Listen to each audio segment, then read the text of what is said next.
ఫైనల్గా దేవుని కృపను బట్టి ఆగస్ట్ 15, 16, 17 ఎల్బీ స్టేడియంలో ఎక్కడైతే జరగాలని దేవుడు నిర్ణయించాడు అక్కడ అపవాది ఎంత ఆపాలన్నా మరలా అక్కడే. ఈసారి తిరుగు లేదు. దేవుని సన్నిధిలో దిగుతున్నాం. చూసి ఎవరో ఇద్దరు ముగ్గురు లేకపోతే ఒకరు కవర్ పెట్టారంట. అడిగారు, ఆల్రెడీ రిపెంట్ అయ్యాం కదా, ఎందుకు మళ్ళీ రిపెంట్ కాన్ఫరెన్స్లో. ఈరోజు చెప్పాను చూడండి, నువ్వు రిపెంట్ అయ్యా సరే, రద్దు చేయాల్సిన కొన్ని ఉన్నాయి.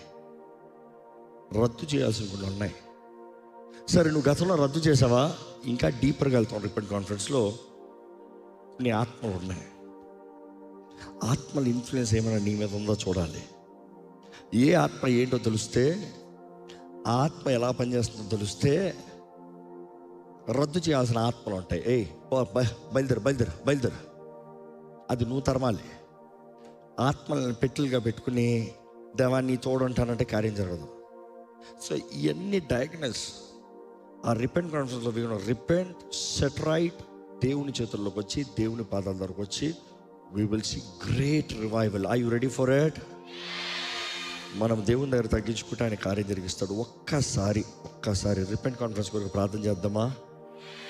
గతసారి వాడు దాడి చేస్తానో చూశాడు. ఈసారి దేవుడు తన కార్యం జరిగించాలి. ఏ ఆటంకాలు లేకుండా కార్యం జరగాలి. నాతో పాటు ప్రార్థనలు ఏకీపించండి. ఇందాక చెప్పిన రీతిగా భూమిపైన ఏదైతే బంధిస్తామో పరలోకంలో బంధించబడుతుంది, ఏదైతే విడిపిస్తామో.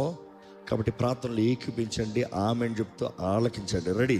పరిశుద్ధ ప్రేమ తండ్రి, ఇదిగోనయ్యా నీ సన్నిధిలో చేరి దేవా మమ్మల్ని మేము పరీక్షించుకుని పరిశోధించుకుని మాలో ఉన్న లోపములు, నీకు ఆయాస్కరమైన కార్యాలు, మార్గాలు దేవా నీ చిత్తకాన్ని, జీవితాలని, వ్యక్తుల్ని గ్రహించి మా నుండి వాటిని తీసివేయాలని ఆశపడుతూ మా బ్రతుకుల్ని సరిదిద్దుకుని నీకు అంగీకారంగా నీ చేతిలో సమర్పించుకొని నీ సాక్షులుగా జీవించాలని ఈ రిపెంట్ కాన్ఫరెన్స్ ప్రకటించుండగా దేవా ప్రకటించిన మొదటి దినము నుండి ఎన్నో పోరాటాలయ్యా.